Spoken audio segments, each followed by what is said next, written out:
engage in Yeah. intellectual, scrimmage. Scrimmage. Well, Uh, ideally, that's what you'd hope. That's what you hope yes, the moderator's job is supposed to be as little as possible because there isn't yes, anything to moderate. yes. So we're gonna have 2 more minutes. Let's see. We already have like Yeah. 4 people here. Maybe more people are going to come in the meantime. So Mhm. we're gonna start in 2 minutes. So everybody, get your popcorns ready, coffee if you need it, alcohol if you really need it. Okay. Yep. Who am I to tell you not to Oh, drink alcohol? does God condone Oh, this or perfect. not? It Here's does. one It does. Yes. question. Yes. Alcohol should be condoned by every god ever. Okay, alcohol is the best. But yeah, we are going to wait like another minute, and we're going to start shortly. Mhm. And hopefully more people are going to come. As I said, it's like once Yeah, we get yeah, into it, there's going to be more people probably. Or I think we can even start. You know what? Let's yeah. do it. Let's just do Okay, it. So sure. DB, you go first in that case. That's how we Hmm. decided. Yep. Okay. So Oh, you have the stage. As soon as you start speaking, you have 5 minutes. Okay, on the clock. okay.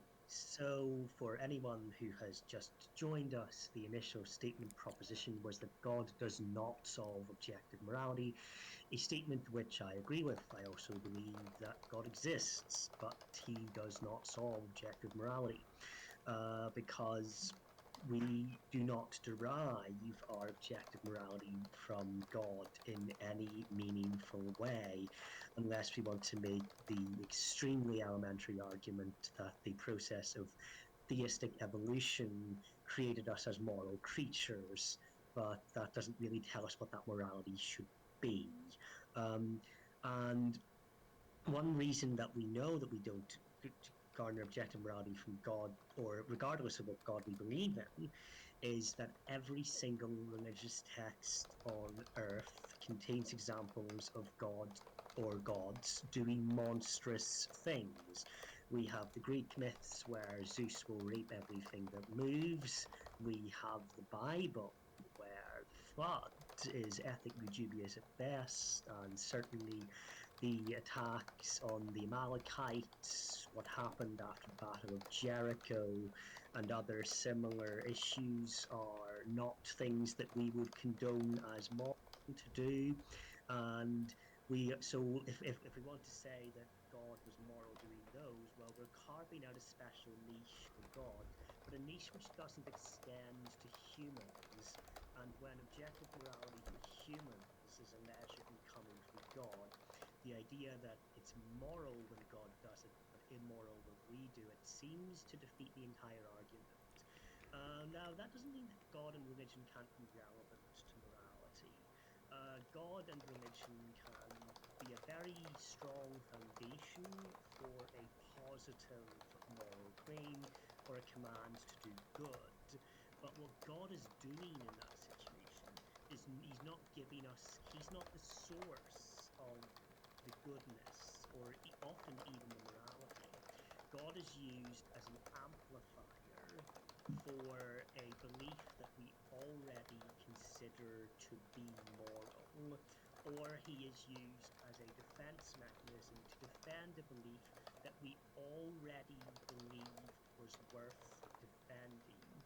God is powerful influence for foundation for devising a moral system, sure, but the moral system is developed at least in some way independently of God, and also contains many, many things that we have not been given an answer from by God. The reason we have to ask the question, what would Jesus do in Christianity, is precisely because Jesus did not tell us everything that we should do. He certainly didn't tell us everything that we should do whenever we crossed the oceans. He's not telling us everything we should do with computers, and we have not had any credible revelation in the modern era that God specifically has a view one way or the other. So we have to work it out for ourselves. We have to work out what we think that Jesus would do. And people disagree, and Christians disagree, and followers of other religions disagree. And if we really want to know what a state would look like if God and all of God's commands were viewed as objectively moral, the unfortunate reality is that the best examples of this are states like ISIS and Saudi Arabia, where everything God said is moral, so that makes it moral to do, so that's how we should emulate our state, and we get the barbarism of ISIS in Saudi Arabia, because when God does something that we intuitively think is bad, we explain that away and then invent it into something good.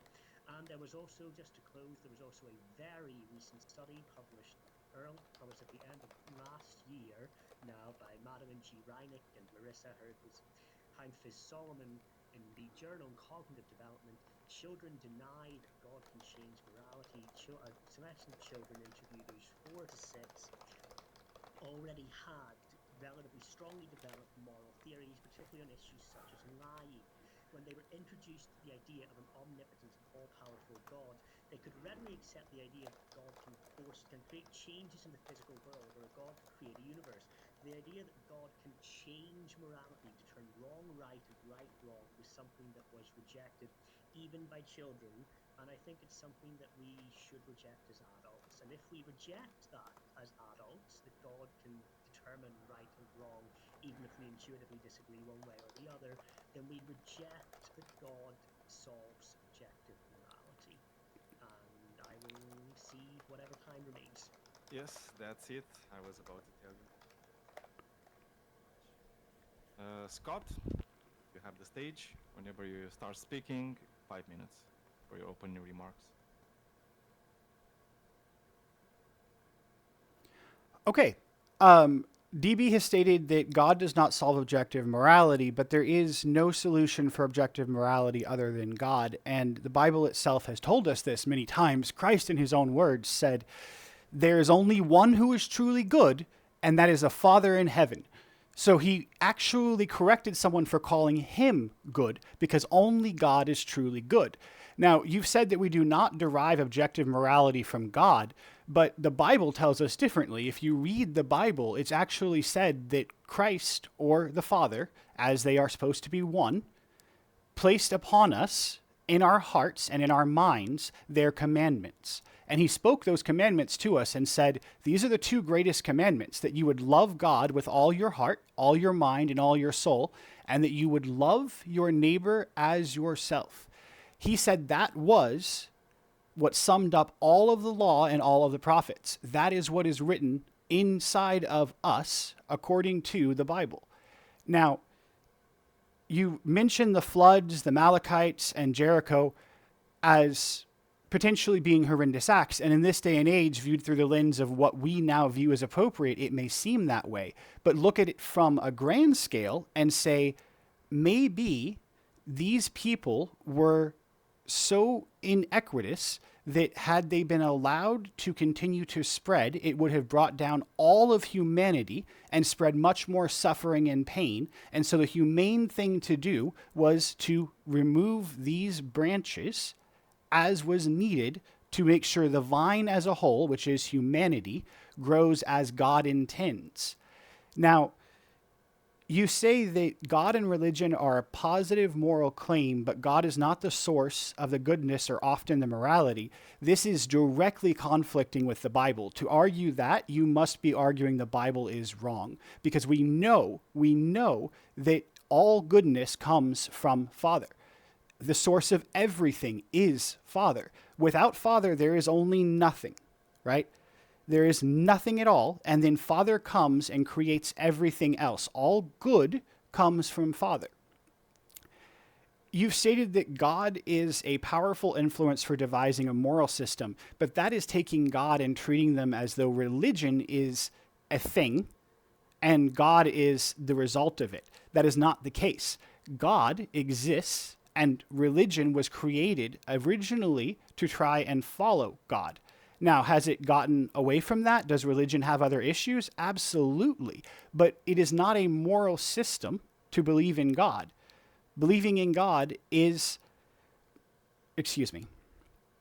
devising a moral system from God is different from recognizing that God is good and the only objective good.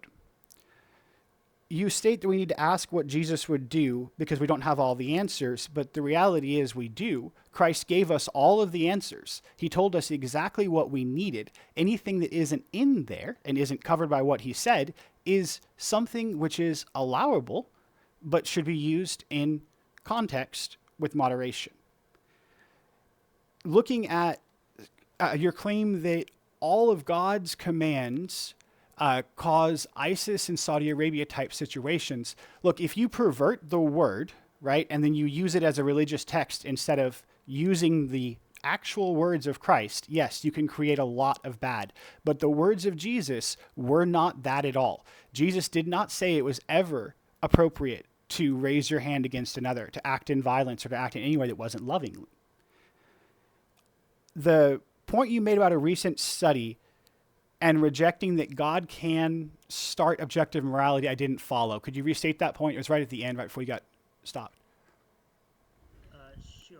The study was that children deny that God can change intuitive human morality. Okay, and what you think that we should follow the advice of children in this? So it was so I think we can get more into this in the open discussion. Like I think let's close the opening and then. Oh, sorry, that was. You have like 20 seconds more for the open, Sorry, that. statement, and then you can discuss it. Apologies, that was my intention. I was closing my statement and turning it back to you to ask that question. Okay. Oh, okay. Okay, then it's fine. Look, those were the opening remarks. Now you guys have like 50 minutes for back and forward. So go ahead, stage is yours. Okay, so I'll go into the study a little bit then to start us off. The first thing is that the authors of the study hypothesized that extremely common universal moral intuitions would be present in children. It has been backed up by many studies over the years, and with this particular cohort they selected, the same was true. For instance, it's not okay to insult people, it's not okay to tell lies, and even in controversial moral questions like is it okay to steal from the rich to give to the poor, the intuitive answer that we usually give before we talk our way around it is no, and most of the children agreed. Then the children were introduced to the idea of God, the all-powerful creator, and they were readily able to accept that God could create a universe or create something from nothing or change metal into gold, but they were much more reluctant to accept the idea that God can command that lying is actually okay, God can command that certain people or people in general should be called mean names, shouldn't be called mean names, and the authors seem to think that it was a valid experiment in human morality, that we as humans know instinctively the correct answers to a lot of moral questions. We can reinforce the value of this through the appeal to a good God who exists. I agree, he exists, but then it doesn't really leave much of a role for God in the factual process. God can be a very good grounding for why we should definitely hold on to the good things, but to say that God is the source of objective morality leaves the door wide open to also say that God is a reason to change things to something worse. So you're saying that by accepting God, you have some kind of concern that you might be able to use God to justify morality that would not otherwise be moral in human eyes. Is that the argument? I think that's certainly one way of putting it, yes. Okay. We can't decide what God says is moral or isn't moral, what God knows is moral and isn't. We can't know the consequences of our own actions. So if you're looking at it as from a human perspective and saying, in this moment, what should I do? Then there is the basic answer of be loving, right? That is the first and foremost. Objective morality is being loving to everyone.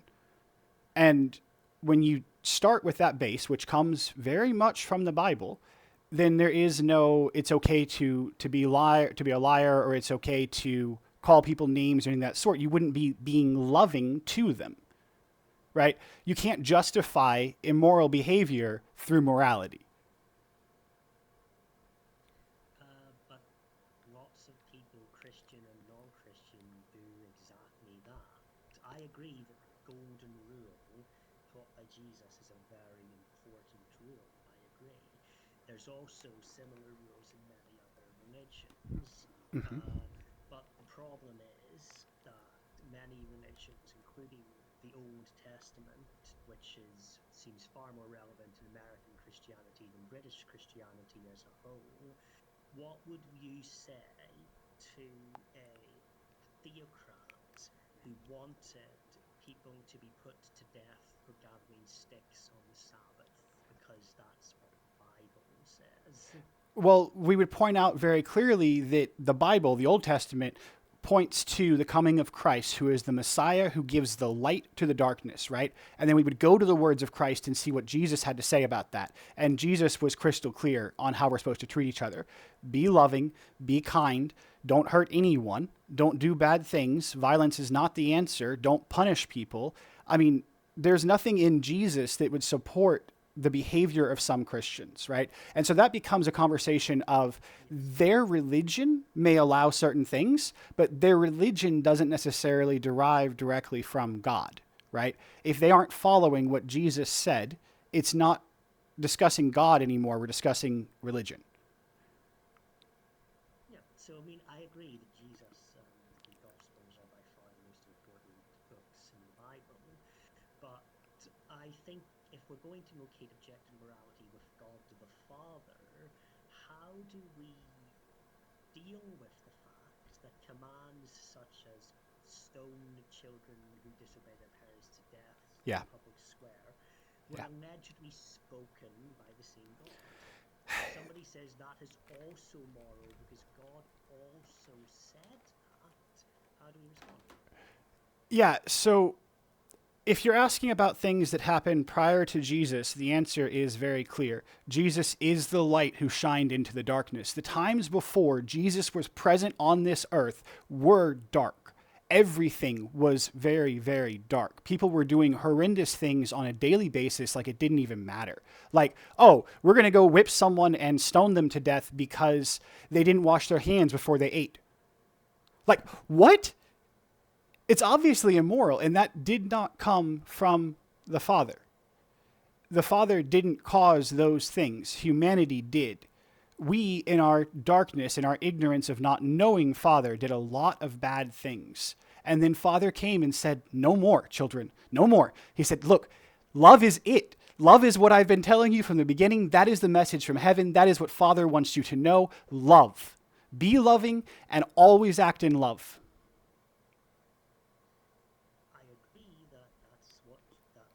A good summary of what Jesus said, but I think another question then becomes, why do we keep these books in the Bible if maybe humans misinterpreted it? Why do we keep these books in the Bible? There's a lot of lessons in the Old Testament you can learn. Some of them are about faith. The book of Job, for example, teaches how we're meant to persevere in tough times. Moses went through some incredible journey, right? And then made one mistake. One mistake. Instead of touching his staff to the stone, he smacked his staff to the stone. And for it, he was cast out. You remember that? Okay, sorry. The look on your face, I was like, I can't tell if you're tracking anymore or not. Which tells us so much about what it means to be obedient to God. It isn't okay to be obedient 99.9% of the time and still have that one time out of every 1,000 that you do something different. there's so much lesson and so much to learn from the Old Testament, and also a lot of who we are and how we got here. Then, again, a theocrat who wanted to create the ISIS of Christendom Mhm. would turn your words right back at you and say that they are being 100% obedient to God when wearing mixed cloth gets you killed, Okay. when gathering sticks in the south gets you killed, Okay. etc., because these were allegedly spoken by God. And if we're going to say they weren't, the obvious thing to do would be to have these books removed from the Bible, which we don't do. Right, and just because they exist doesn't mean that they should be used in this context, right? You're basically saying someone could pervert the Old Testament and use it as a means to justify violence. If they do that, they're doing it through man and religion, not through Father, right? Father is Jesus, and Jesus was very, very clear. So anyone who's choosing to ignore Jesus in the context of their religion isn't really following Father. But what they could say right back is that they're not ignoring Jesus, but they're also not came from Father before Jesus. Okay. And I can't remember which gospel it was. It was either Matthew or Mark, I Okay. believe, where Jesus said that he did not come to abrogate the old law, but to refine and fulfill the old law, which the same aspiring theocrat would say, this is still part of the law, even if you don't like it. This is part of the law if the law is derived from the commands of God. If you want to make that argument, then the clear answer is go to the words of Jesus and read what he said about hurting other people. Let he who is without sin cast the first stone, right? Jesus made it abundantly clear violence is never acceptable. It is not the way. So to use other parts of the Bible to justify violence while saying you still believe in Jesus doesn't track. You cannot disobey anything Jesus said and still claim to be following him. He also said, Jesus said, those who learn my sayings and put them into practice are those who love me. He didn't say those who learn Genesis and obey anything I said there are those who love me. He said those who learn my sayings as Jesus Christ and obey them. Yes, I agree. Again, I agree that Jesus, that the teachings of Jesus are good teachings. I agree, but I think that whenever you you locate objective morality within the nature of a God, be it God the Father, be it the God that revealed the Quranic verses. Let's hope it's not the same God. Be it the Greek gods. We find plenty of instances of gods using their powers to do things that we do not believe it's right to do. And yet, a lot of people that make arguments about God and objective morality get hung up on this idea and fence off a special privilege zone for God while still claiming objective morality. And it leads to a dilemma where either we accept that God can command evil, or we accept that that while God may be good, God, like any other being, has not done 100% good things 100% of the time. I mean, I guess I'm confused on that, because if you start bringing in other ways of viewing God, right? If you start using Zeus as an example and say, okay, is this the same God to you, DB, or are you saying that there's multiple gods? Oh no, I'm just trying to move the conversation. Just is the Christian God specifically Okay. a good basis for morality? Because the idea Okay. of God and morality is found in loads of different religions. Sure, yes. So when I say God, I refer to Jesus and the Father, right, who are one. And that is who I mean by God. So if you want to talk specifically about instances of what they have done that you think might be an example of that, I think that would go back to the flood, the attacks on the Amalekites, the aftermath of Jericho, which we've already covered. Those are things that if God causes directly, I am saying God has the right to kill morally. Yes, because God is beyond all of us and knows the actual results of what's going to happen. So if God says, I need to kill 30 people in order to save 10 million, that is moral. And I think a lot of people would, however reluctantly, come to the same conclusion. The problem in the Bible is that in the flood we have millions of people being killed to save one family. And while we might want to make arguments that it was, for want of a better phrase, brutal but necessary, to make the argument that it was good as opposed to maybe the least worst option, I think presents a much bigger hurdle. If all you have is bad options, the least worst option is your good option, right? You can't say, oh, God didn't do everything perfectly, so he isn't moral. All we can say is God's idea of morality goes beyond what humans can have as our own morality, which is actually part of how I argue that God solves objective morality. Regardless of whether or not God is doing it for reasons you consider subjective or objective, us as individuals only have an objective choice of, do we follow the one truly good being or do we not? If we follow God, it is moral. If we refuse God, it is not. So then what happens? Again, it's like there are many Christian extremists who would say that you can't only focus on Jesus. I know I know the answer that both of us would give to these Christian extremists Right. is follow Jesus instead. But at some point, they're just going to say, well, Jesus and the Father are the same. The Father gave the commands. He gave other commands. He didn't just give the commands of Jesus. He gave other commands. And we've already spent a lot of time explaining why at least some of these would not be good. And the go-to justification, which I do agree with as to why one good reason not to is because of the teachings of Jesus. I also believe that the laws that were handed down in those times were not good laws. They might have created a society. They might have created some kind of stability. They might have created order from chaos, which is a commendable project. But they were certainly not good laws for all times and places.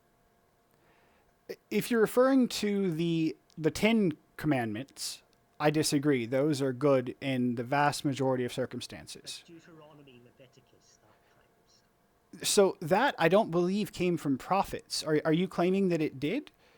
That those laws were handed down by a prophet or someone? Go ahead. So commands like not growing crops side by side, wearing mixed garments, that emasculated men cannot be allowed into the temple. Okay. Stuff like that. Okay. I mean, yes, the Ten Commandments are good, but Okay. there were plenty of other rules in books. So I'd have to check and see, but I don't believe any of those came from a prophet. So I don't know that you could say they came directly from Father or that Father caused them. I mean, if you look at the Bible, we're supposed to get our instruction from the Father, right? And the greatest source of that is Jesus. Below Jesus is either the disciples or the prophets. It's depending on your interpretation. And below that would be the next. And then below that, you could add anything else. But you can't interpret something down here at this level without going back to Jesus, right? It would be like in the United States, our laws are based on our Constitution. Every law we have has to follow the Constitution. If it doesn't, it is not a just law. It's the same for the Bible. Jesus is the Constitution, and we have to run everything through that to decide.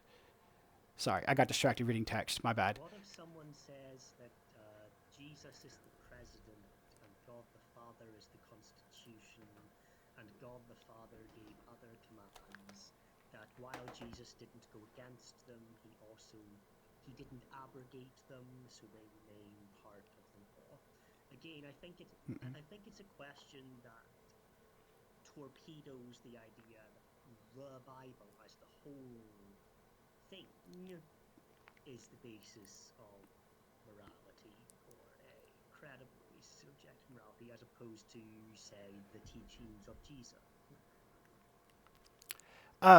I would not say that you could state Father and Jesus are different.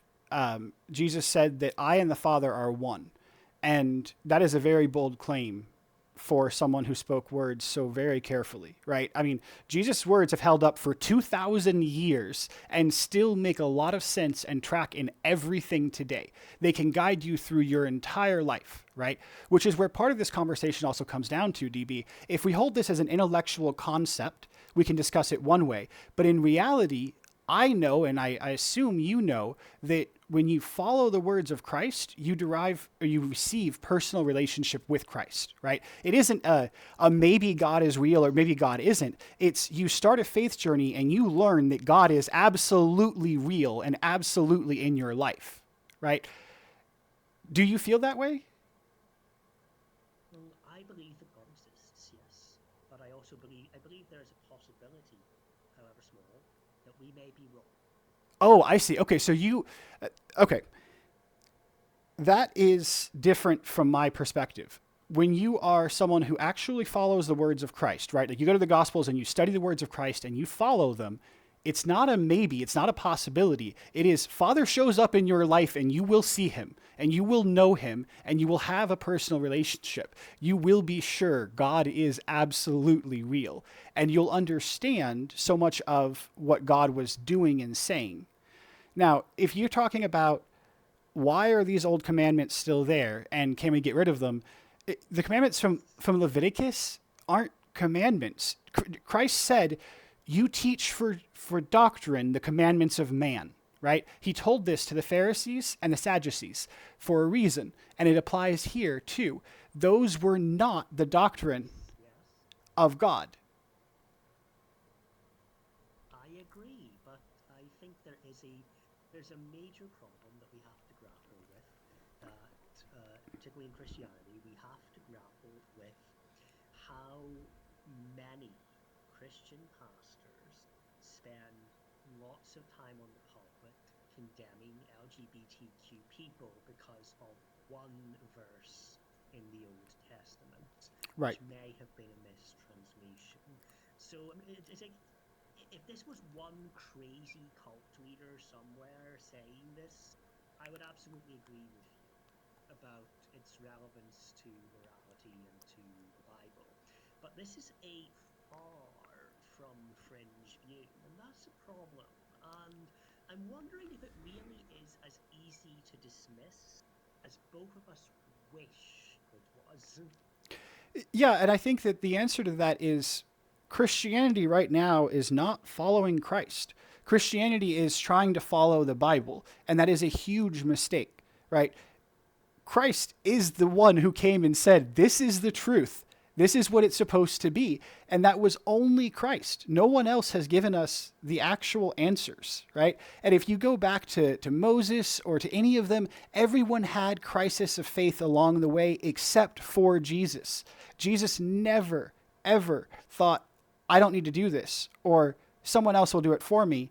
He said, maybe, right? He did in the garden, he did say, if someone else can do this, please pass to them this cup, right? But he never said, I'm not strong enough, I can't do it, because he knew Father was the one who does it all. So it really has to be that simple. Christianity right now has not been following Christ as much as they have been following the Bible as a whole, right? Or, more accurately, the doctrine of men passed down. Very seldom do people who identify as Christian actually go read the Gospels, study the Word of Christ, put it into practice, and live their life that way. If they did, we would see them all the time, because Christ said, you will know my followers by their love for one another. And I do not see that in Christianity on a daily basis. Do you? Well, that's a major problem. Right. That is a major problem with centering our morality around God. That God, in my God can exist, which he does, but God can give us good moral commands. God can give us moral commands that we'd be better off not following, and God can be silent on issues.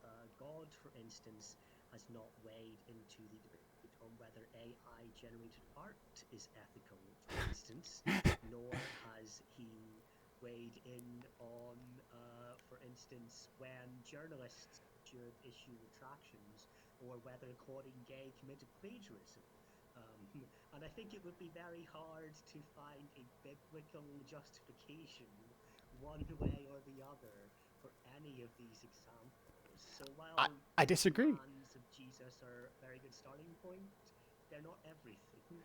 No, they really are. What you're asking about, so you said AI generated art and plagiarism were the two things you mentioned?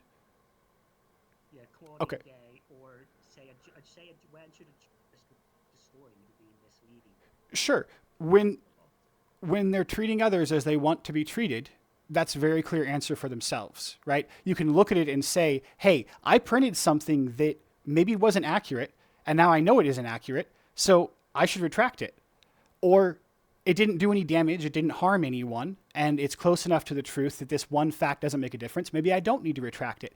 It's a judgment call you make, but if you're following the two commandments, you're making that judgment call first off with love in mind, right? Not taking from anyone, not harming anyone, not being willing to do that because you are loving to everyone as you love yourself, right? And when you apply that lens to everything, it gives you the answers. AI generated art, I would say if you're not using it in a way that hurts or harms someone, of course you can, right? You can go back to the commandments of Christ and figure that out. And I mean, particularly the journalism example, Okay. which involves something that a lot of people would argue does have the potential to hurt someone. Yes. There would be people that would say that if there's only like minor things, but the big meat on the skeleton was all true, but these minor things weren't.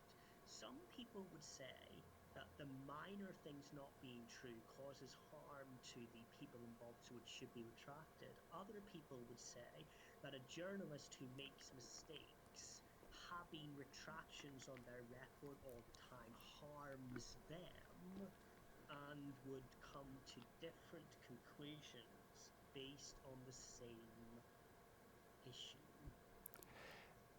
I believe in that context, you'd really have to apply thinking of the other person as yourself and saying, if it happened to me, right? If a journalist had done this to me, would I want them to retract or not, right? And if the answer is no, it can be a moral action not to retract. But you could also have. But I could also say if I was the journalist who believed they were being honest, let's be charitable and say they did believe. Okay. If I was the journalist, I wouldn't want this relatively large stain on my career over it. There's two people with two very conflicting interests here. Right, but the journalist can't consider themselves before someone else, right? You can't say, oh, hey, I made a mistake, but I don't want to suffer for that mistake, so I'm going to let someone else suffer for it instead. That is not loving someone else as you want to be loved. So it is an immoral act. And the journalist could say in reply that the other person could say, it was a bit annoying that this was said, but I wouldn't want my entire career to evaporate over it. And I mean, the journalist might say, well, I don't want to lose my career. It was small. It was a very small thing. I have the better claim. But the other person could say, I don't care about your career. You shouldn't have done that. And on your head be unlimited consequences, which frankly often seems like an intuitive position included in many courts of law for let's say 90% of cases. But I just think these two people suppose it's not a very clear-cut case where let's say if somebody started sending death threats to the other person's house, for instance, that article has to go immediately. We know this, but let's say it's a more minor case, which nonetheless would still implicate these same kind of ethics. Both people sincerely believe that if they were in the other person's shoes, they would have the moral courage to still argue the other way.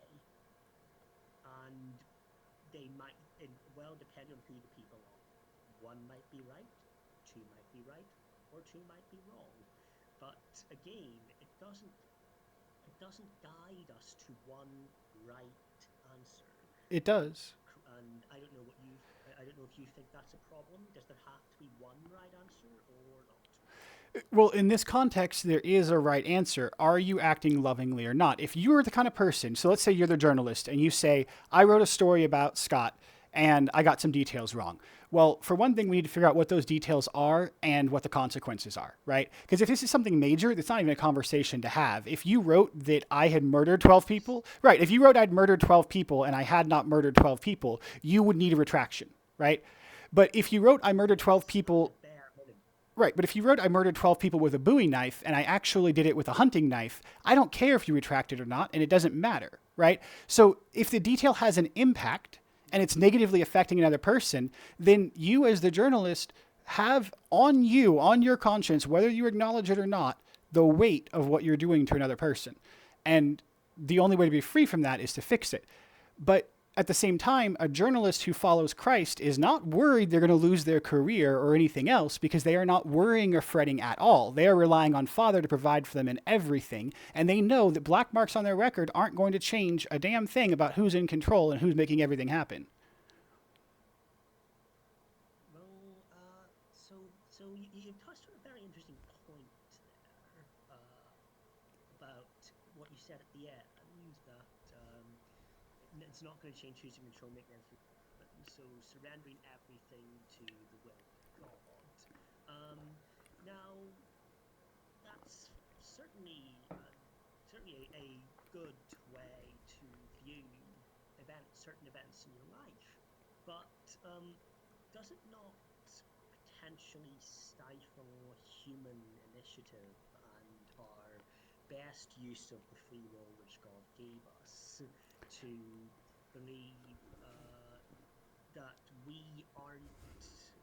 It almost opens the door to saying, I don't have to really... I can more or less coast along because God's in control, rather than the parable of the talents. God gave me this, and he expects me to use it and bring something back. We'd almost find ourselves in the position, in my view, of the medieval peasant who never left his village in his whole life and believed this was all perfectly fine. So much human potential was never realized in that era. Yeah, true. But saying I'm not going to worry about things, like I'm going to do the right thing and Father's going to make it work out, right? That is the mentality. I do the things I'm told to do by Christ, and Father makes everything perfect in my life when I do. It's not saying that I can sit on the couch and receive millions of dollars every day because Father loves me that much. No, I have to put in the work. I have to put in the effort, right? But Father blesses what we do when we're faithful. So the journalist... Very unfortunately. What do you mean? Very unfortunately, we also have an entire subset of charismatic Christianity that is precisely encouraging people to sit on their couches and send decks to Joel Osteen and Benny Hinn. Which that goes to, again, religion. If you want to say religion doesn't solve objective morality, I concur, but God does, right? And that is the distinction. God solves objective morality. Religion does not. Religion has a lot of problems and has caused a lot of pain and suffering.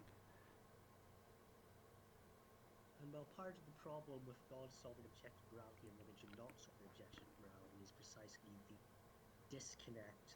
God is not sitting, he is not standing, commanding everybody all the time.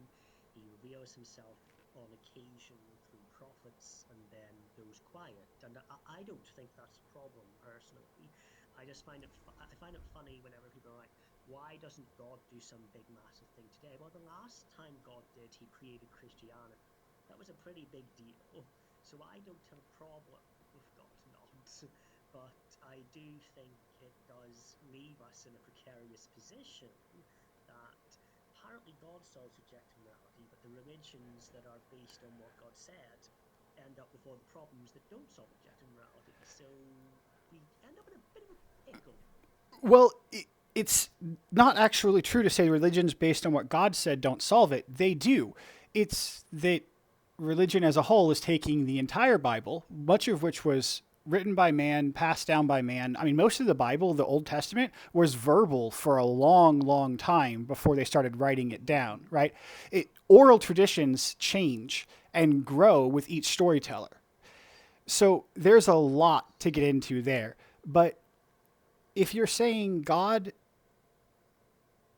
religions that follow God, right, which mean religions that follow the words of Jesus, do actually obey objective morality.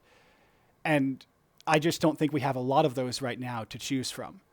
Christianity as a whole is, by and large, about getting money into the churches so that they can spend more money on, hopefully charitable purposes. Sometimes that's the case. Sometimes it's about the pastor wanting more money. Sometimes it's about upgrades to the building and stuff like that. Copeland's two private jets. Yeah, there's stuff like that, man, like, we could talk about that and you can get into the morality of it, but it's complex to solve. I'd rather talk more about how wrong it is that pastors are preaching hate from the pulpit. Like, hate for anything, for anyone, hate at all has no place. None. So to stand on the pulpit and say, oh, it's gays who are a problem, or it's Muslims, or it's people who look a certain way, or whatever. No, dude, it's us. We have good and bad in us, and if we choose the good, it grows. But if we choose the bad, that grows too. So don't blame a group of people. Realize that we're supposed to be loving to everyone, and everyone finds personal relationship with Christ, and Christ helps them to become good. Well, I agree that hate should have no place in a pulpit. I agree completely. But again, if these people say that this is in the Bible and that the Bible is part of Christianity and that you, Scott, do not have the authority to say that the Old Testament should be disregarded because otherwise it wouldn't be in the Bible, I think they have a point. I don't agree with them. I think that their morality is completely wrong, but I think that at least some of them, if they say we are also trying to follow God, part of the problem is that they are telling the truth. And that's part of the problem with putting God into objective morality. If you're saying that these people have the heart for it and they're trying, then I'm going to say that they don't believe they should stone people or kill them for things at all, right? If they're genuinely trying to find relationship with the Father, it will happen. That's Matthew 7:7-11. Seek and you will find, ask and you will receive, knock and the door will be opened unto you, right? It's not an if, it's not a maybe. These are the words of Jesus. He said, seek and you will find. So if they are truly seeking God, they're going to find real relationship with God, and they're going to learn it has nothing to do with those kind of laws, right? If they're not, though, and they're using religion as a pretext for their own desire to gain power or control or whatever else, then that's not God. They're using religion, not God. I think here's an example that, unfortunately, I believe the only conclusion we could draw is that he is trying his best to be sincere. Is this rabid lunatic Stephen Anderson in Texas who preaches extreme anti-gay rhetoric all the time? Okay. This man is a fringe figure. He is not a wealthy man. He is ostracized by almost everyone. So he's either completely insane, or he's obviously not doing it for the money. He's doing it for the money positions tomorrow to commercially viable. He's doing it because he believes this is what God tells him to do, and for everything he says, he believes that he has a verse in Scripture to support what he says. Yeah. And what he says is horrific. And that's a problem. It's a problem, and I mean, if he and you were on a stage together having a theological debate, both of you would believe that God is an objective moral being and that this is God's objective morality. The two of you have completely diametrically opposed ideas of what that is. Surely that is a problem. Well, if he's making that stance, and I don't know who this person is, so I'm just taking your word for it, but if he's making this stance and he's claiming that comes from the Bible, he may be accurate. It may be that there are parts of the Bible that support that. But again, you can't use the Bible and ignore Jesus. And you can't use the Bible and say that Jesus isn't the one who has all the answers, right? So you can't interpret the rest of the Bible without looking through the lens of what Jesus taught. And if you do that, then regardless of if being gay is right or not, it is never our place to judge it, to do anything about it in that way. At most, we would be told to take that person apart one-on-one and tell them we thought it was wrong. And you know what? I don't think that's okay. I don't think it's okay to bring up someone's sexuality at all in that way. I don't think that Jesus actually said anything about being or who you slept with in that way mattering, right? He said nothing. Right. If he wanted to, he was perfectly free to do so. Yes. And you can bet those words would have been recorded and kept because it would have supported what the church already believed. And it supported what had come before it. Right. So Right. yes, it would have. But also leads to another morally reprehensible institution, and that is slavery. Okay. Jesus was almost completely silent on the issue of slavery. The New Testament and the letters of Paul were products of their time and products of wanting fewer people to be executed. There's only so far that he could have went. And there is a verse in, I believe, 2 Corinthians, where he said that if the opportunity for freedom presents, then do it. But even the letters of Paul in the New Testament are surely an early example of trying one's best to extrapolate from what Jesus said, but even within the two letters to the Corinthians, there are disagreements on the issue of slavery. Sure. So if the New Testament contains these contradictions that can be both squared with Jesus' teachings, surely that's also a problem. Well, you can't, though. You can't claim that slavery is moral or acceptable unless you're saying you yourself are okay with being enslaved, right? And that is the one caveat. Yeah, that is the one caveat I will give you. If you were okay with being enslaved, then technically you're loving others as yourself if you enslave them, right? But how the fuck do you get through that through your head? And then you'd have to treat them so very, very well that they wouldn't be slaves at all. They would just be people who worked for you, right? And so why even have slavery at all? It makes no sense. There's no justification for believing yourself to be superior to another person, ever. You can't say I have more value and so I can do bad things to other people. That is not loving others as yourself. And if you read John 15, Christ says, I am the vine and you are the branches. Meaning we're all one life. One life.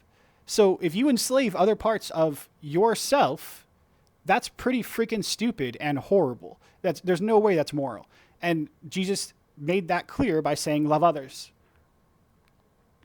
And I think it's also that the modern institution of slavery was an unfettered capitalist institution more than anything. Slavery had been outlawed among the men of England in the 11th century. Only whenever they needed all this free labor, they come to the coasts of Africa. Find people are willing to sell them slaves. They need the free labor for all these projects. They happily buy the slaves, and they create the backwards reason, the theology afterwards. So to try to turn this back around into maybe a point of disagreement is how reliable can we say the accounts in, if not the Gospels, which at least some people around must have been literate, how reliable can we say the accounts of the Old Testament in particular would be? But also, yes, oral traditions change, and they change over time, Right. but do they change so much as to be completely divorced from what the original one might have been? And if they don't, how do we square issues like the Levitical laws or Amalekites or floods and stuff like that? Yeah, well, Christ did say, I come not to abolish the law, but to uphold it, right? And to fulfill it. And Christ did fulfill it, and he also gave to us the new law, right? He said, I have fulfilled everything, and now it is this law. So that would be my most base argument, if needed, that Leviticus or anything else cannot ever be held as higher than the words of Jesus. Nothing in the Bible is higher than the words of Jesus or the words of a prophet speaking for the Lord, right? So if you go to Isaiah and you read something in there that is not in the quotes, it may be incorrect. But if you read it in the quotes, when he says, I as the Lord say, right? Those are the words of God, and we can trust them too. Okay, though, I mean, well, one problem that someone might want to raise with the latter is it's one thing to say that Jesus was the Son, speaking for his Father, and performing miracles, and dying as he said he would, and not being an insurrectionist. Reza Aslan's book Zealot was basically made up. But the problem then becomes when we look at the other prophets. What is to differentiate Isaiah from Muhammad? Okay.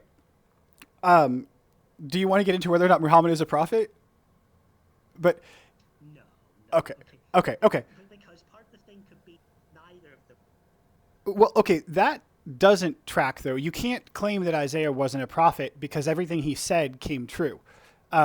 Isaiah prophesied things and they happened. So Isaiah is a prophet, and also Jesus called him a prophet and referred to him as such. So Isaiah is a prophet. If you're saying, why should we listen to Isaiah over Muhammad? Well, that gets really interesting. Did Muhammad ever speak for God? Did Muhammad ever claim, like, these are the words of God? Or did he say this is what it's supposed to be? He said that he did effectively, if you believe the Quran's accurate. Okay. Or at least accurate in what was written down, corrupted. Okay. Then yes, he did. Okay, so if specifically Muhammad, because he is a prophet who is the only one who has done this, or if he is a prophet, said Jesus was wrong, right? He's like, Jesus was a good prophet, but he wasn't actually the Son of God. If that's right, but that statement is conflicting. You cannot say so-and-so is a good prophet, but they aren't the Son of God if that person is claiming as a prophet to be the Son of God, right? So he's either calling Jesus a liar or he's saying Jesus is not a prophet. Either way, I disregard that because it doesn't make any sense. He's calling Jesus, which is one. Sure. Because one of the worst sins in classical Islam of shirk is claiming to be related. Jesus said, I am the Son and God is the Father. Yeah. So if you want to make this increasingly common but bizarre argument that Jesus was a Muslim, well, the first thing you'd have to square is that Jesus committed shirk. So it just seems to me ridiculous. Well, I hadn't heard the argument Jesus was a Muslim before. That's an interesting one. I've heard Jesus was a Jew, which I find interesting because nationality-wise, I suppose that's correct. But religion-wise, I don't think Jesus had a religion or has a religion. I mean, it's very hard to say, like, does God have a religion?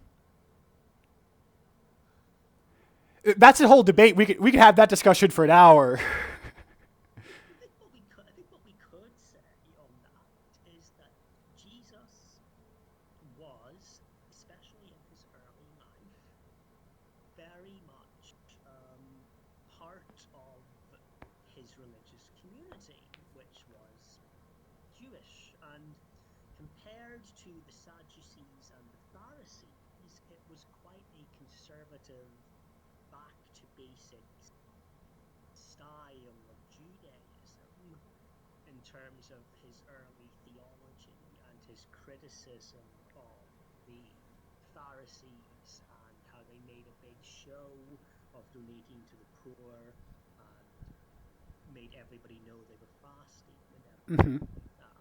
Right. And I think there's nothing wrong with that. In fact, it's a bit more credible than, oh, I've just made up all this new random shit. It's a bit more credible to position himself in the community from which the traditions of which he's drawing the authority of the Father. I Sure. am fulfilling this tradition, but that also neatly puts us back into the problem of attempting effectively to abrogate what came before. I got a little lost in that because what I was saying was that I don't think it's fair to say God has a religion or that Jesus has a religion, right? And yes, Jesus did practice a lot of Jewish customs and traditions. He also went to the synagogues. I think he was 12 when he walked into the synagogue and started teaching. And I think Mary and Joseph accidentally left him. Found him in the temple. Yeah. I think they lost him for like a few hours or a day. I'd have to go back and check, but it was... Yes, I remember that. It was the whole, halfway home from the grocery store and you realize your kids are still there thing. But they went back and they found Jesus, right, teaching in the synagogues at 12. So I'm not by any means saying Jesus didn't follow religious traditions. I'm just saying to say Jesus was Jewish or Muslim or anything like that makes no sense. Those are all words of man. We can't put words of man on God like that and say, oh, God is this or God is that. God is real and God is whatever they are. By the way, guys, just letting you know, time flies when you're having fun. 50 minutes are up. Okay. If you guys want to continue more, then it's fine. If not, we can just do the questions I think from. we've covered a lot of ground. Yeah. I think it would be interesting. Up to you. Questions. Agreed, yeah. Okay, there aren't that many questions yet. I mean, there's still time for anybody that wants to ask any questions. Just tag the MDD debate bot. But we do have two questions. One of them is from Inquisitor, and it's to both of you guys. If you were to make a list of the best Christian movies, would it be immoral to leave out Jesus Christ Superstar? Best Christian movie is a list that you made to be subjective. Morality wouldn't apply to what your taste is. I think it would be objectively incorrect to not put it in the top 10, and I think, again, we're not devising that from God, we're devising it from the fact that we can all see it in front of us, and we know it's true. Okay, I mean, Inquisitor was a bit cheeky. Yeah, that's fair. Okay, and second question. Fun question. Great Dream Hero. Yeah, it is. Again, to both of you, I assume. Is Jewish law/ethics need to be necessarily followed to be compliant with Christianity? I would like to answer if I can, DB. Yeah, both of you. Absolutely not. Sorry, I'd like to answer it first, then I apologize. Absolutely, unequivocally, no. What's required to follow, if you want to talk about Christianity, that's again a religion. And so it depends on the sect you're in. But if you want to talk about getting to God, following God, what you have to do is go read the Gospels, learn the words of Christ, and put them into practice. That is exactly what it takes. Nothing more. It is the relationship you have with Father that you develop while you learn the Word and the Word comes to live in you.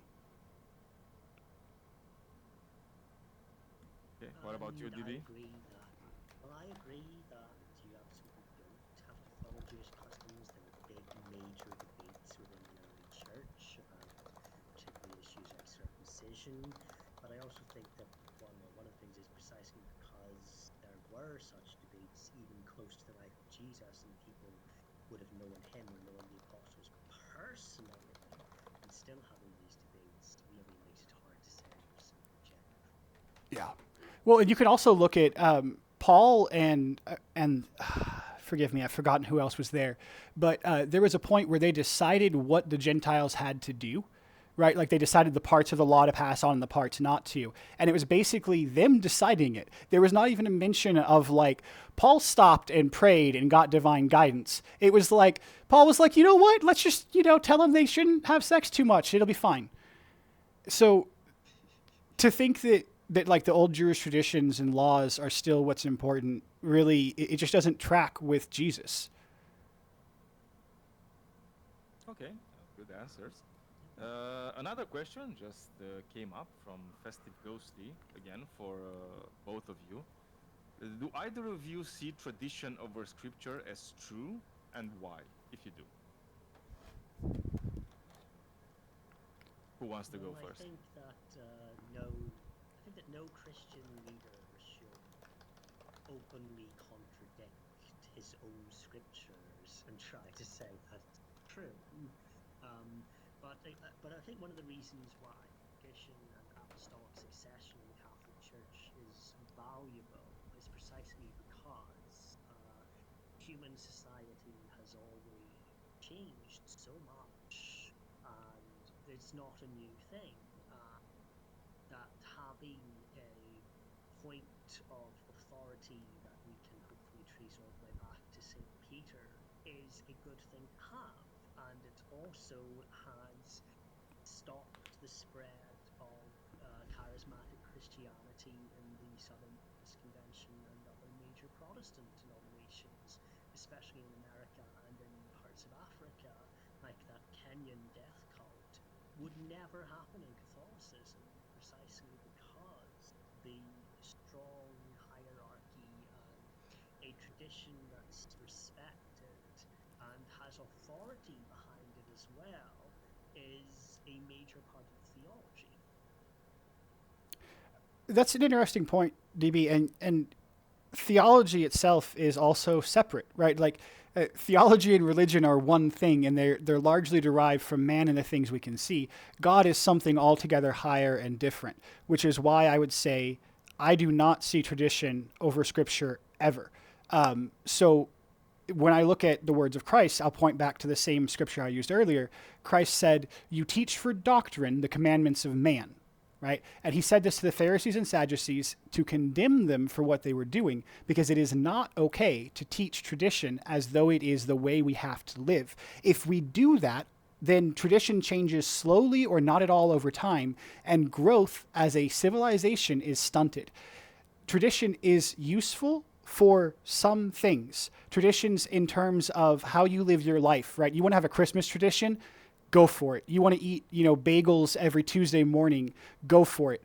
But if you want to teach other people they have to do something or else God's going to be mad at them, you are wrong. Okay.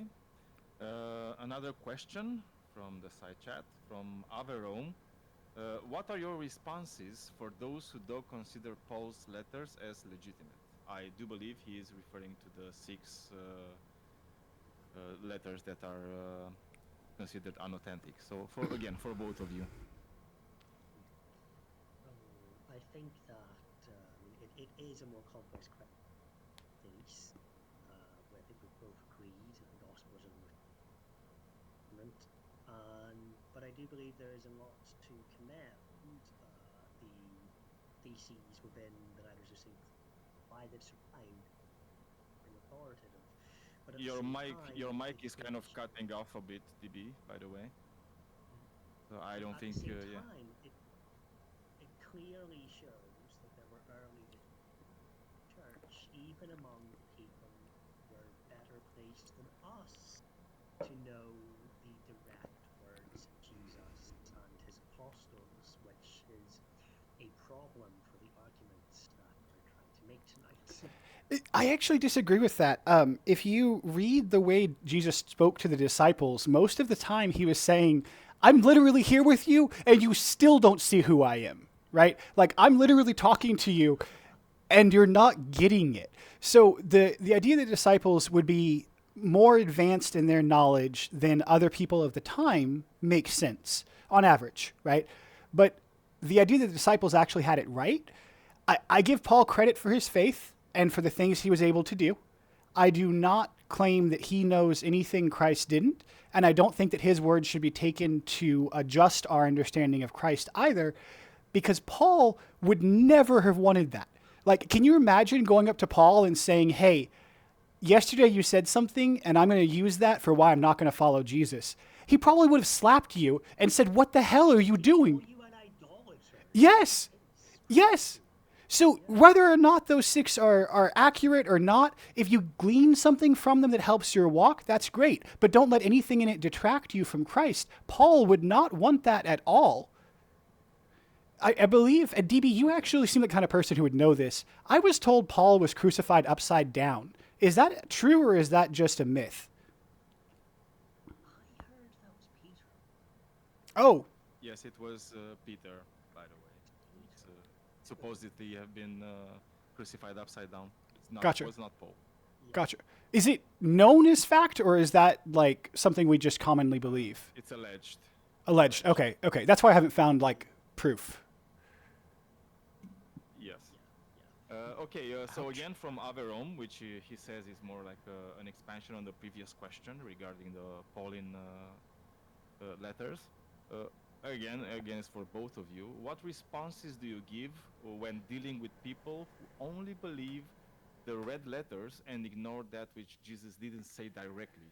And have you ever had to deal with such people? I'm that person. That's me.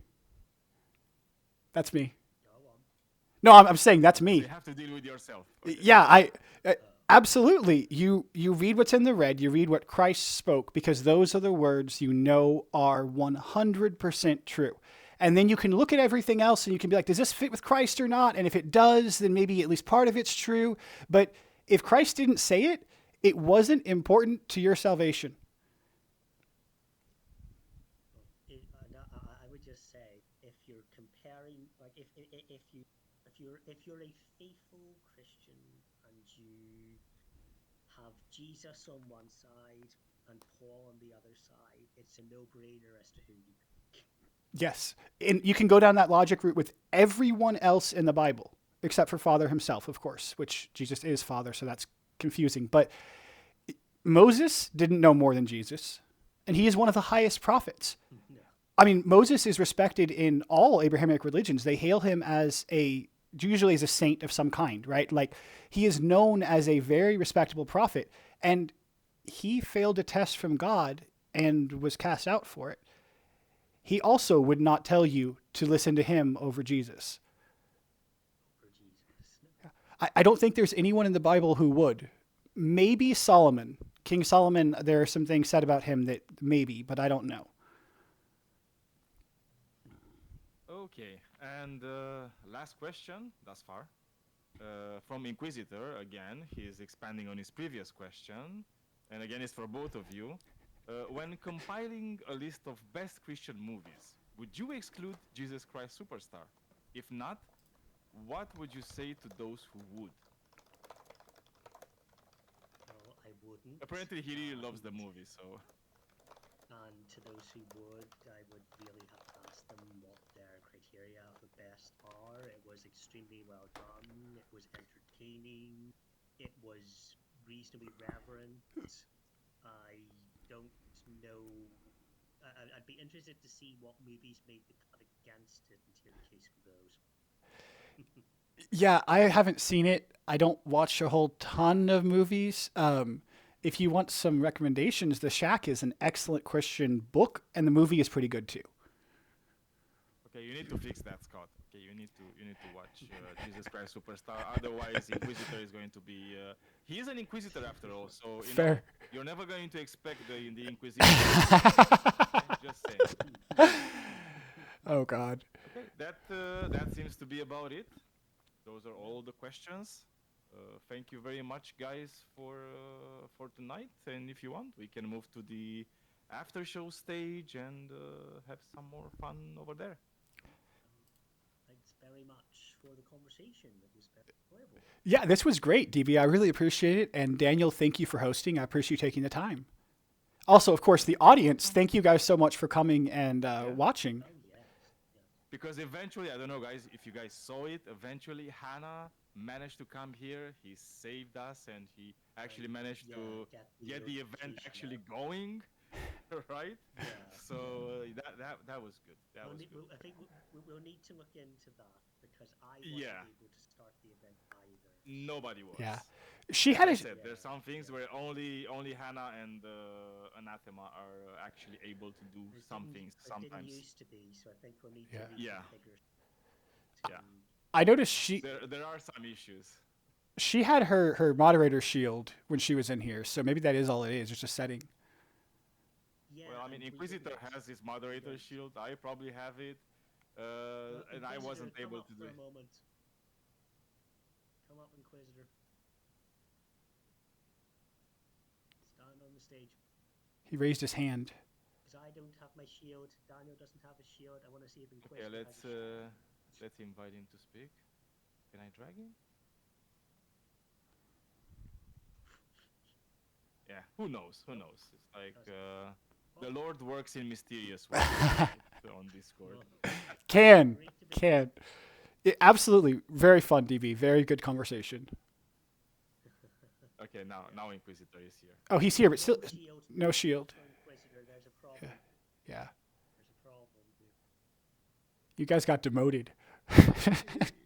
It actually, for me, it shows he has a shield. By the way, Oh, really? he does appear with a shield. Yes, yeah, he does for me. I don't know. That's why I'm saying it's weird. It's weird. I don't know what's happening, So, but yeah. on that note,